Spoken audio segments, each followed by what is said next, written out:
get a headache whenever I turn this on.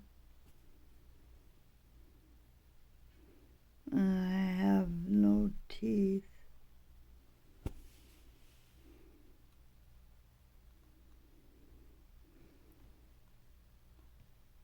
Turn my head away.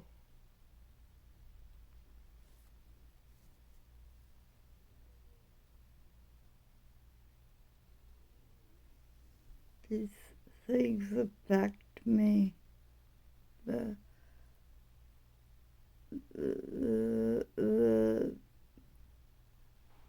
computers do.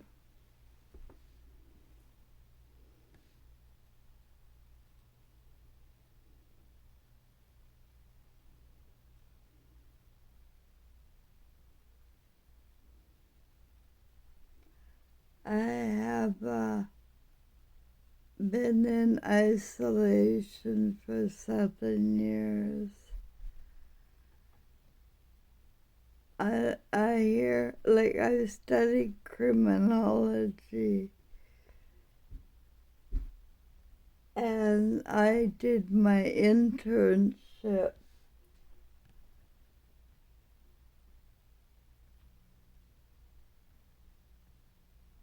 at Kwantlen College,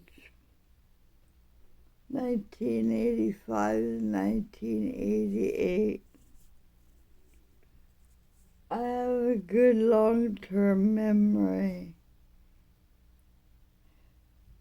Isn't my short term, so if I cut out and I don't remember what I'm talking about, c'est la vie.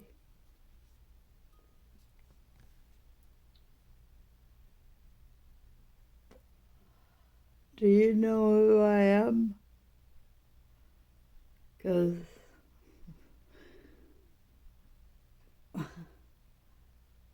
it turned me down. It's too big of me. I'm not at my best.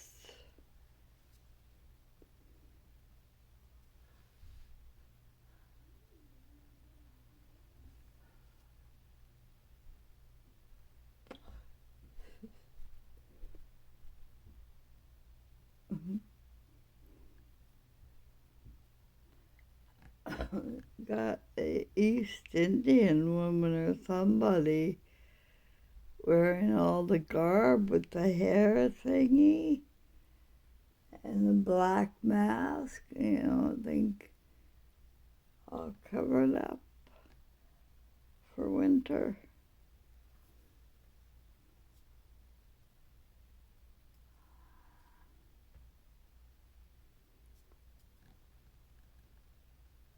There's a lot of that going around. I get in the way. I fucking do. I always have. In my grade school, at home, to start with, my mom hated me. I was a lot like my dad.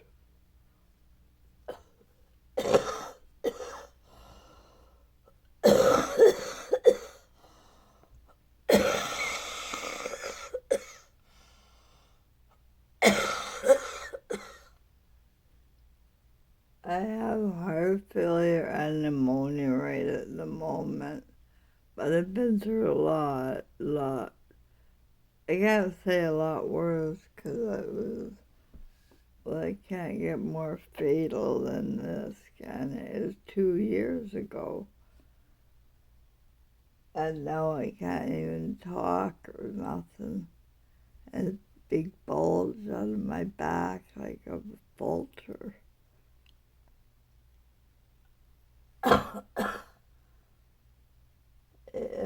Pounding it. I got a comfortable chair here. Yeah, you see, my chair is looking out my window. I threw my yellow shovel out there because the guys wouldn't shovel. so I could get out. That was the day it snowed, and they're gonna say, well, gotta give them a day. But they didn't do that last year or the year before. It's a new thing. And I studied criminology.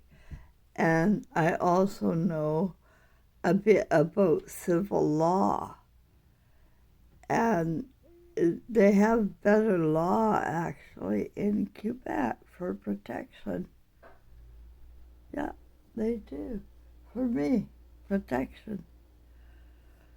So they are, held at bay with my protections, even though I'm English. I'm like the English invasion here. I got a taxi guy said I'm the only Anglo in Quebec, that everybody else is either Quebecois or bilingual or duolingual, like they got duolingual French now, but they're looking for the mother tongue. Come on, you guys gotta fucking face your facts and reality that you're just hating people and how it affects me. I'm a target. I get hurt by people who hate, and they have to hate somebody, don't you? Have some group to hate. So that's what I'm up against. There's my shovel.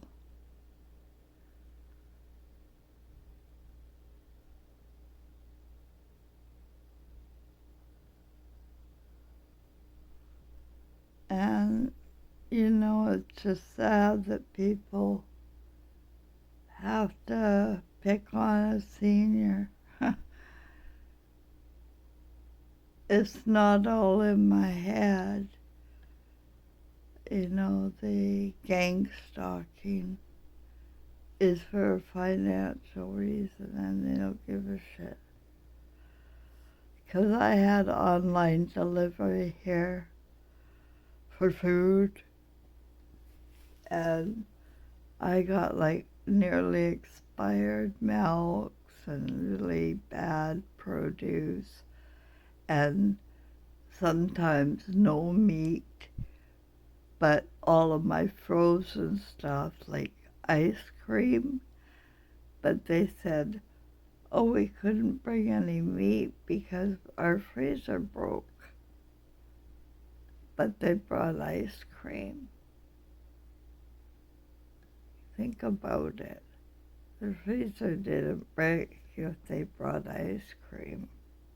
How do you bring ice cream in a frozen truck? And they had a frozen truck. But they didn't bring my meat. And I didn't get my money's worth back. Anyway, really bad. Online and Food Dash, I've had been targeted. You know who doesn't target me?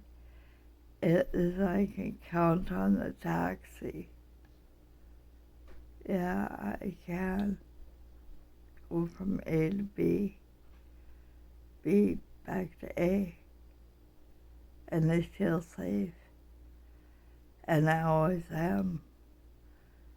And I'm a 6-star online Google reviewer, so I make sure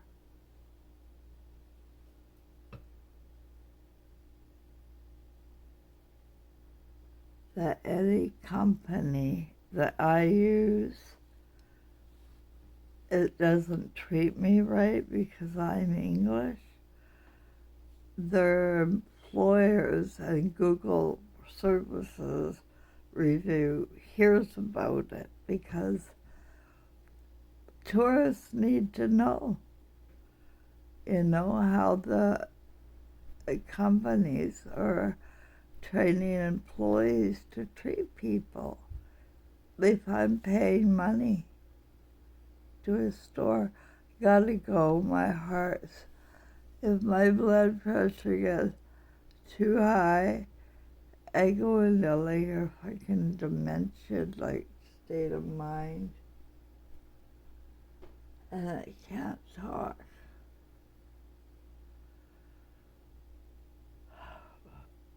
But I have my own medicine and way of taking care of myself. I had tomato soup today, and I had all that, my aspirin, muscle relaxant, cannabis oil, and peanut butter cracker stuff, Comfort food. See, I've got my marbles, but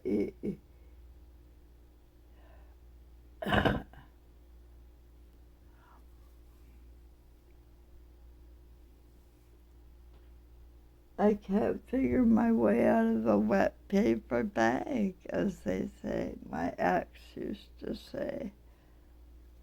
And he used to say I was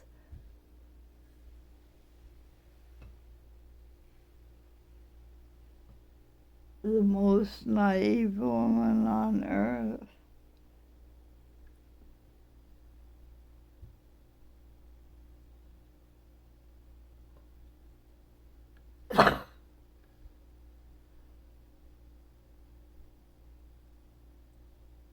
And every time I think about that, I feel weaker, like I can't hold my head up.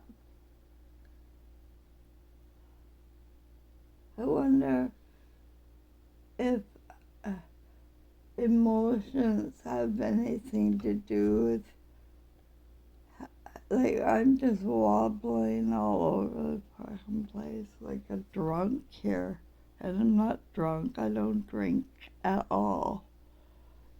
Well, I try, but I have a sip and yeah. But I used to love this shit,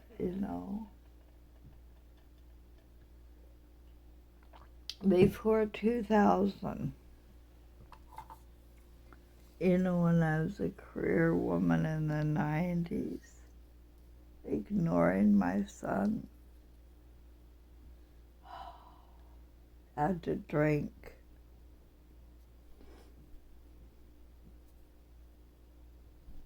I have so much weakness I have weakness in my hand.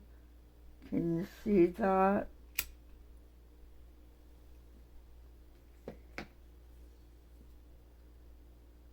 Sometimes things just fall out of my hand.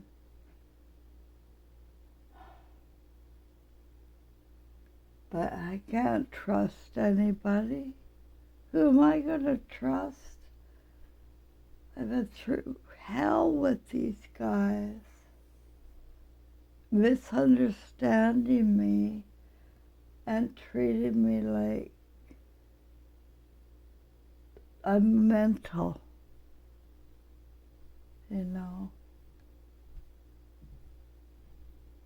Nobody to talk to or hold my hand. So that's all counseling is. Right? That's what I told you. That's why I'm doing this channel just for me. Because I know I've lost so many subscribers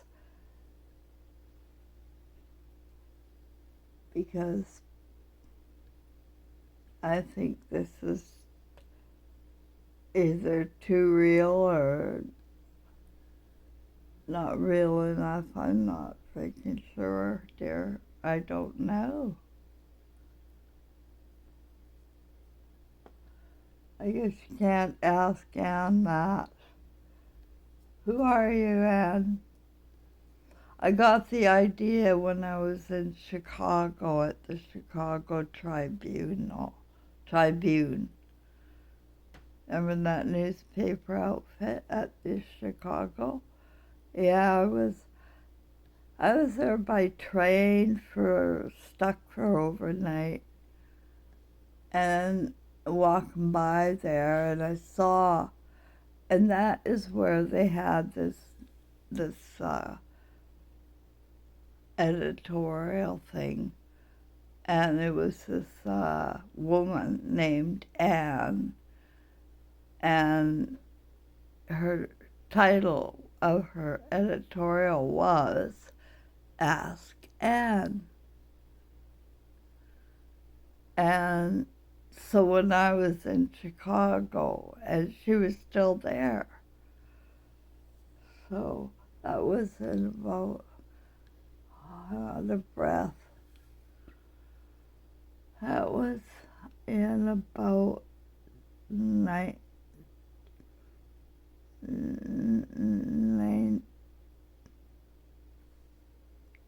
2000.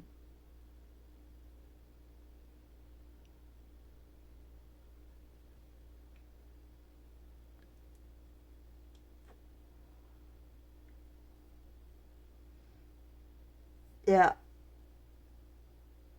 And then I went back and wasn't there in 2004 with my auntie. We got stuck overnight with airline. I stayed at a fancy Hilton hotel, or something like that. She was gone. And so, but I don't know who I am, really. I just stole her. I told my students all the time, for a good career idea is to take somebody else's idea that you like pick somebody, ow, ow, pick somebody's career or occupation, somebody you admire, and don't be afraid of it. Look at it closely and what they're wearing, how much goes into it, and ask yourself, do you really want to be all that or something close to it? So think about what kind of occupation would be similar. Now, you don't have to be exact, just take the idea go and run with it. I used to tell my students that. And now I'm telling you to take my ideas and I don't have any dentures and I haven't for years. But I have this one set that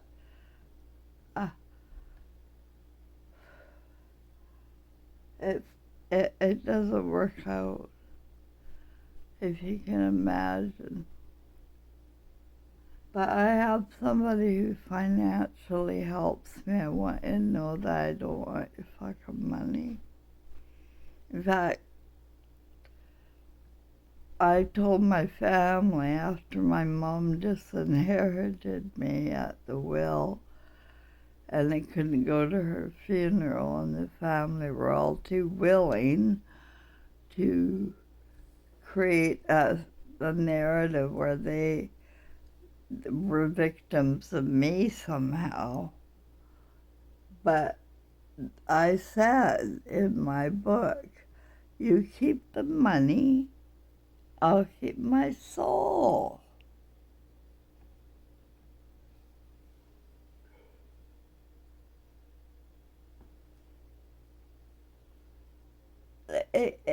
I couldn't live with myself if I left a sister out.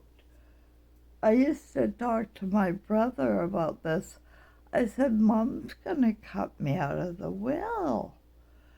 And he said, no, she won't. We won't let her. He was my one and only biological brother. The others were step. I think step families shouldn't be able to barge in and take over like that. But I didn't have any money to fight it. I didn't fight for my book. I wrote a book, Evil Eyes, a Daughter's Memoir. Here, I got a copy. I don't know if you can see it over there. It's Amazon, Evil Eyes, a Daughter's Memoir. I have 2 copies left here. And I am willing to give one away for $1 million. Because that's what I think they're worth. So if you don't got that, well, and the corporations take everything anyway. And I never got a dime, and it cost me $10,000 to publish, so it's been useless. But it is a really good book, and it has good reviews. Reviews.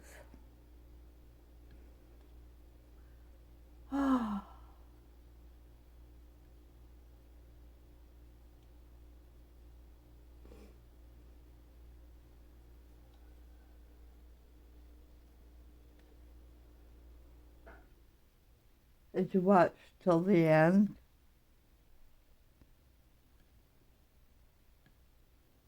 People haven't got time, you got shit to do.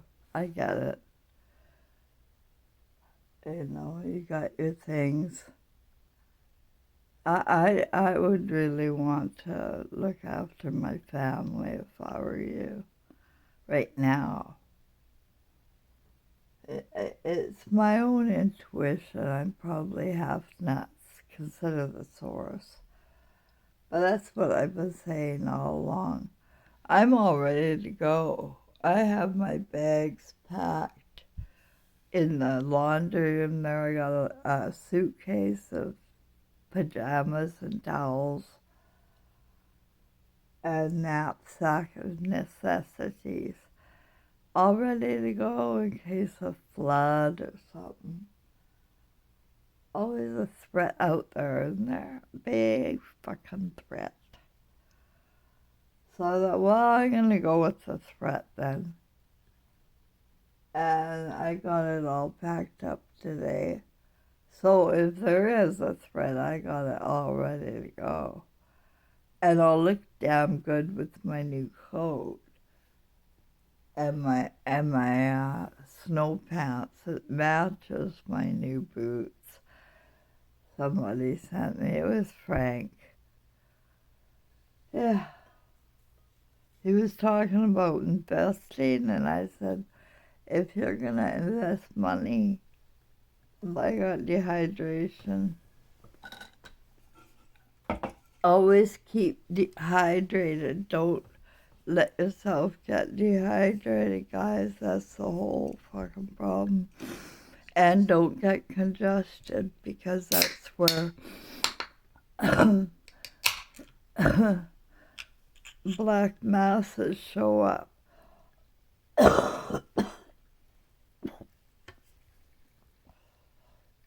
It's just terrible to get caught in your throat. So keep hydrated.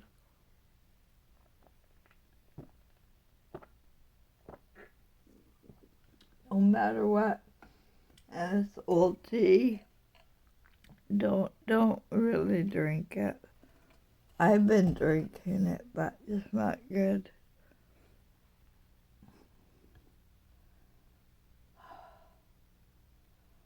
But you know who I am? My spirit is way bigger than my body. I tell you that right now. And I'm the first one up. Because they can take away the body, and by means, and the emotionally make me feel weak. But my spirit knows what I'm doing. I'm on a journey.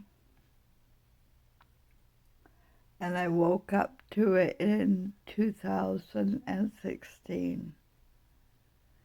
I was visited by beings of light. Ooh, call an ambulance. Call a doctor. Name a label. Put me under that one. That these beings of light came to me like aliens. Well, they were just lights all around me. And downloaded me with the history of the world. Is the best way to describe it. And I said, hey, whoa, boys, that's too many details. I will not remember those details. And another time I yelled out there, I knew it. And I honestly didn't know what I was talking about later when I woke up. What did I know? And my consciousness was waking up slowly. My son, after those beings of light, did something with my heart and parts. My son appeared, my deceased son. Calling our doctor is just sick. I'm a demon, right? And anyway, so yeah, my son appeared. It gave me a heart feeling like you would not, like it was, you've never felt that kind of love here on earth. And that's the only thing, this whole nightmare that felt real, That's the only thing. And I know one book I read and guy I studied, Dr. Brian Reese, clinical hypnotherapist, and I was a clinical hypnotherapist, said only love is real. He had a case study that was the same as my prediction. And why I encourage everybody to stop, judging and get mad at your family or me. Like, I don't have access to my son's dead, and my granddaughter has been twisted to hate me by my ex who destroyed me. He didn't marry me for me. He was the nicest guy for a reason. Nothing comes free.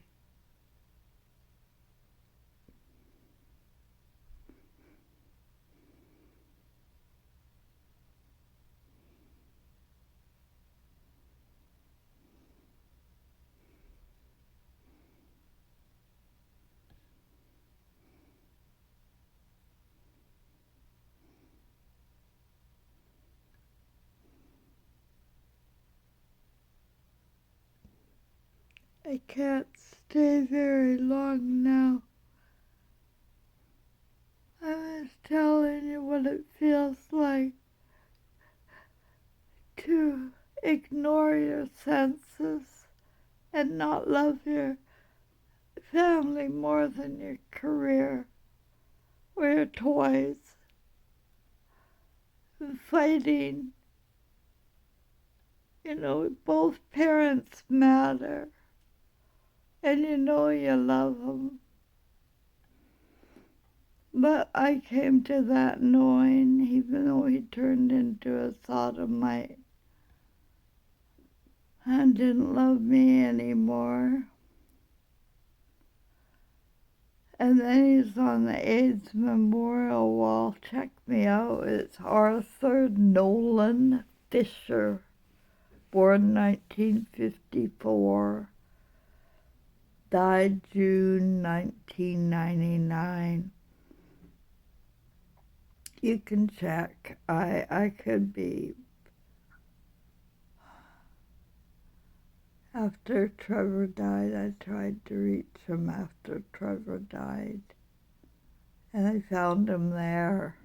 I said, a story of fucking life. Where's my 7-Up? Oh. See that red car?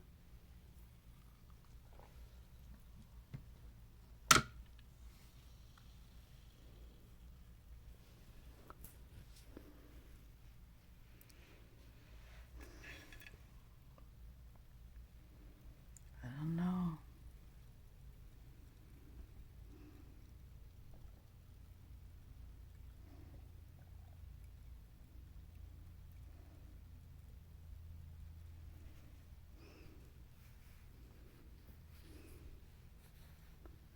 It just sits there and stares at me. What are they doing? Or am I imagining this fucking shit? 'Cause nobody's gonna go to the car.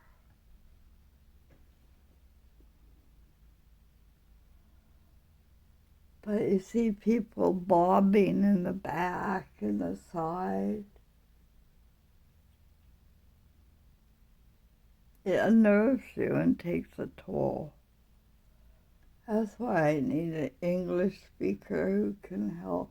I'm full of anxiety. I've been in isolation for 7 years. But I have my suitcase and knapsack ready to go if anybody has a car. But you have to have ID of some kind. Oh, he's gone. I have to trust you, and I don't think that's going to happen. So, c'est la vie, as they say. I'm going to start studying French some more. And because it just takes my time, and I'm doing something useful. And God damn it, I don't want to be useless, do I? Bye, everybody.